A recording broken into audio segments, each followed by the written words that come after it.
Chapter 6. The Cowardly Lion. All this time Dorothy and her companions had been walking through the thick woods. The road was still paved with yellow brick, but these were much covered by dried branches and dead leaves from the trees, and the walking was not at all good. There were few birds in this part of the forest, for birds love the open country where there is plenty of sunshine, but now and then there came a deep growl from some wild animal hidden among the trees. These sounds made the little girl's heart beat fast, for she did not know what made them, but Toto knew, and he walked close to Dorothy's side and did not even bark in return. "How long will it be," the child asked of the Tin Woodman, "before we are out of the forest?" "I cannot tell," was the answer, "for I have never been to the Emerald City. But my father went there once when I was a boy, and he said it was a long journey through a dangerous country. Although near to the city where Oz dwells, the country is beautiful.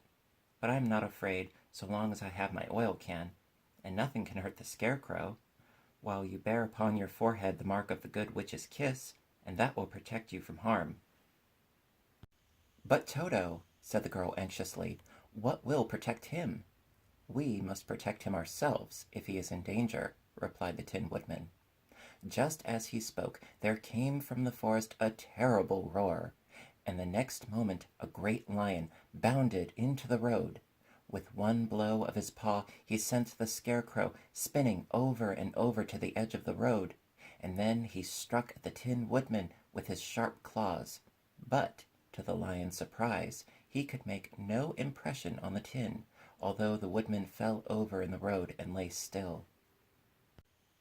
Little Toto, now that he had an enemy to face, ran barking toward the lion, and the great beast had opened its mouth to bite the dog, when Dorothy, fearing Toto would be killed, and heedless of danger, rushed forward and slapped the lion on his nose as hard as she could, while she cried out, "Don't you dare bite Toto! You ought to be ashamed of yourself, a big beast like you, to bite a poor little dog." "I didn't bite him," said the lion, and he rubbed his nose with his paw where Dorothy had hit it. "No, but you tried to," she retorted.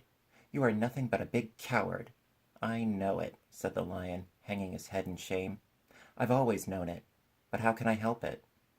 "I don't know, I'm sure. To think of your striking a stuffed man like the poor Scarecrow." "Is he stuffed?" asked the lion in surprise, as he watched her pick up the Scarecrow and set him upon his feet, while she patted him into shape again. "Of course he's stuffed," replied Dorothy, who was still angry. "That's why he went over so easily," remarked the lion. "It astonished me to see him whirl around so. Is the other one stuffed also?"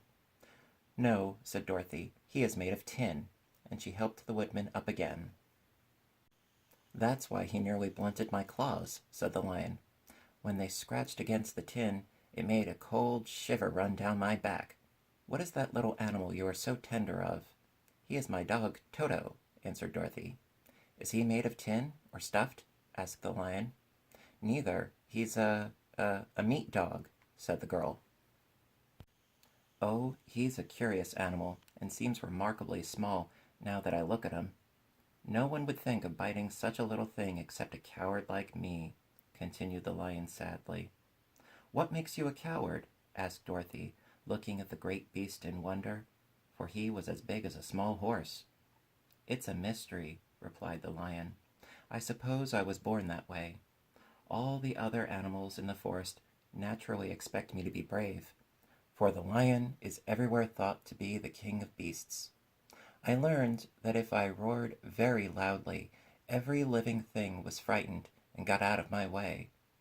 Whenever I've met a man, I've been awfully scared, but I just roared at him, and he always runs away as fast as he could go.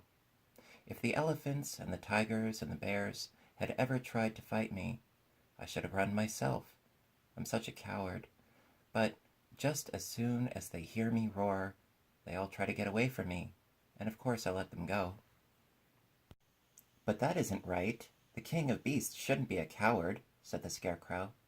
"I know it," returned the lion. wiping a tear from his eye with the tip of his tail.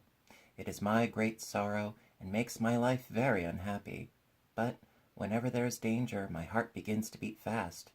"Perhaps you have heart disease," said the Tin Woodman. "It may be," said the Lion. "If you have," continued the Tin Woodman, "you ought to be glad, for it proves you have a heart. For my part, I have no heart, so I cannot have heart disease." "Perhaps," said the Lion thoughtfully, "if I had no heart, I should not be a coward." "Have you brains?" asked the Scarecrow. "I suppose so. I've never looked to see," replied the Lion. "I am going to the Great Oz to ask him to give me some," remarked the Scarecrow, "for my head is stuffed with straw." "And I am going to ask him to give me a heart," said the Woodman. "And I'm going to ask him to send Toto and me back to Kansas," added Dorothy. "Do you think Oz could give me courage?" asked the Cowardly Lion. "Just as easily as he could give me brains," said the Scarecrow. "Or give me a heart," said the Tin Woodman. "Or send me back to Kansas," said Dorothy. "Then, if you don't mind, I'll go with you," said the Lion, "for my life is simply unbearable without a bit of courage." "You will be very welcome," answered Dorothy, "for you will help to keep away the other wild beasts. It seems to me they must be more cowardly than you are if they allow you to scare them so easily." "They really are," said the Lion. "But that doesn't make me any braver, and as long as I know myself to be a coward, I shall be unhappy."